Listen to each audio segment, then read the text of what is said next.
Jitendra Khare. I'm the head coach of Team Relentless and the owner of Evolution Fitness and Combat Sports Academy.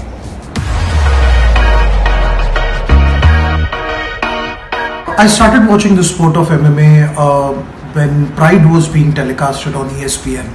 I've been a martial artist for life and had dabbled in various forms of martial arts like karate and mud pit wrestling, and even for that matter I had done a bit of boxing. And it was interesting for me to see a sport like MMA, which was kind of like a mixture of all. Initially it was just the excitement as a viewer to watch the Pride fights on ESPN, and then slowly it kind of started learning more about the sport and got interested and wanted to learn more. Initially when I tried to find on the net, there was not much to do in India. There were always clubs that were offering so-called MMA, but none of them actually taught MMA. In 2010, I started what can arguably be called India's first MMA training academy, which was Evolution MMA at Kandivli, and it's been a decade-long journey since then.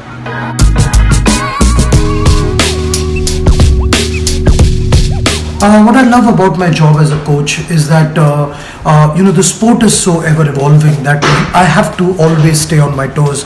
I have to better myself as a fighter to be a good coach as well. So you cannot just you can't be an armchair general in this sport. So that's what I love about this job as a coach is I have to evolve to make sure that my fighters get better and the level of mixed martial arts in my team gets better.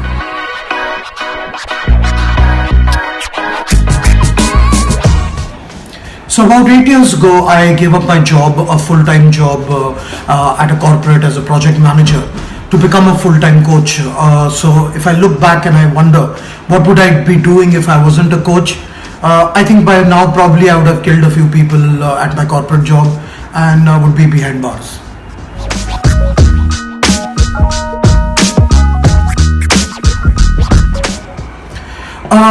So I train twice a day.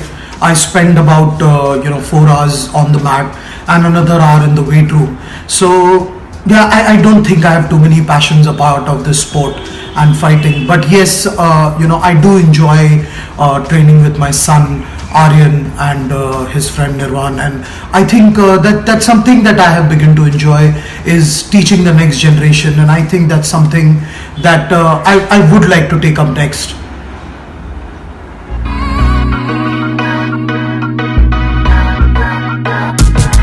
Current scenario, Indian MMA is probably at its best that it has been in a decade of, with my experience. I mean, there are at least 1 million #1 fighters and 1 million #1 gyms in the country, and I think it's all good. It's all good. It's all helping the popularity of the sport and the growth of the sport in the country.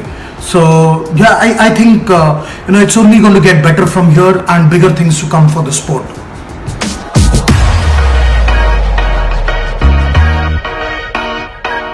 Do I think Indian fighters are at par with their international counterparts?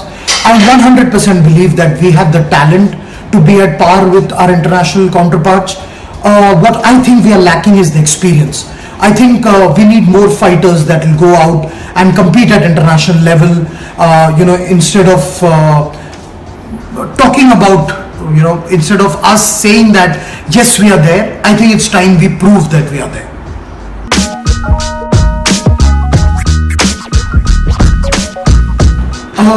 Thinking about the next big name of MMA fighters in the country, I think there are many. I'm going to be biased towards my team, and I say look out for people like Manthan Rane, look out for Navdeep Agarwal, look out for the likes of Ravi Jadhav, look out for the likes of Akshata Khartare. There are a lot of good fighters already out there. I mean, too many to name, but I think yes, definitely a lot of talent to look forward to and a really exciting time for Indian MMA.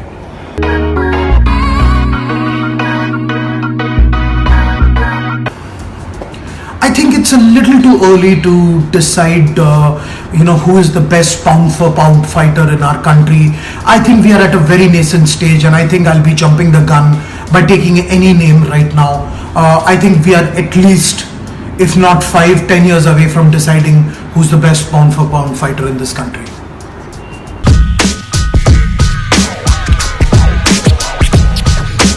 My favorite mixed martial arts fighter of all time will be George St. Pierre. I think he is what every fighter should be. He's a true martial artist, ever evolving, humble and disciplined. For me, he will always be the benchmark for mixed martial arts fighters in the world.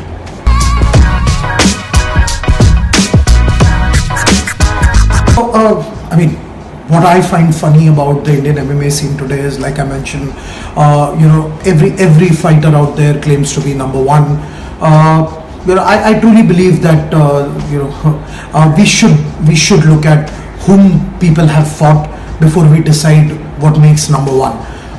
The trash talk and stuff is a little funny because I think they are all trying to be Conor McGregors now. But then, to each their own.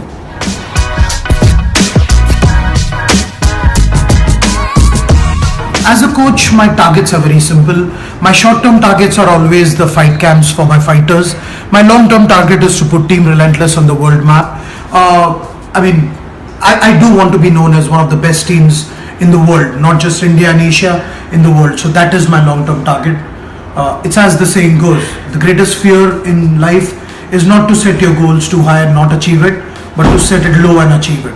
So I want to be the number one team in the world.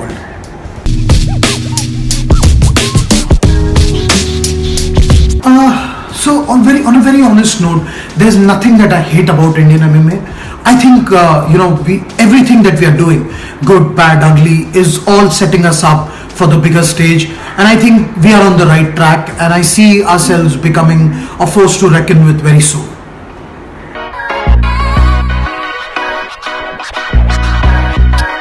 A decade-long career in this sport, so a lot of cherished moments.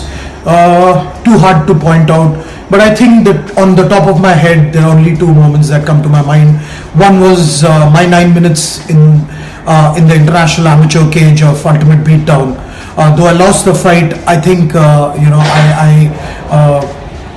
gained a lot in terms of experience.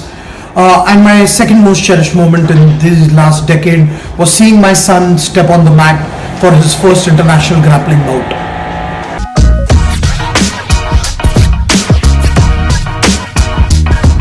So one person that has had the maximum influence on me is my coach and my mentor, Darren De Silva, the owner of Fight G, one of the original MMA gyms of Singapore.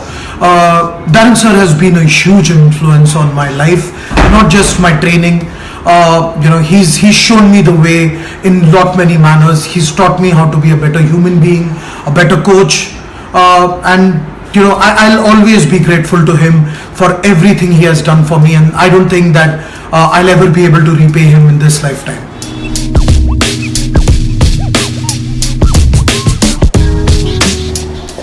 So I'm going to go out and clear an air. One of the questions that I was asked, which I was told I should not answer if I'm not comfortable, but I think it's time to clear the air, is why was Team Relentless split up? Team Relentless was never split up. I'm going to get a little arrogant and say this: I am Team Relentless. As long as I'm alive and breathing, Team Relentless will always be alive. People will come, people will go. There'll always be fighters that will come, train with us and leave. There'll always be fighters that will stay on. Team Relentless will remain. And I think Team Relentless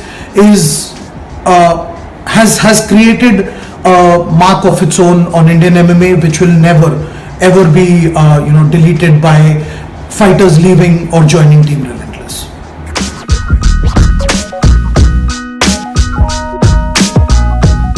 I think the next big thing in Indian MMA to look out for is definitely Akshata Khartar. In my opinion, she is hands down one of the best female fighters in this country, and I think it's only a matter of time till she proves that.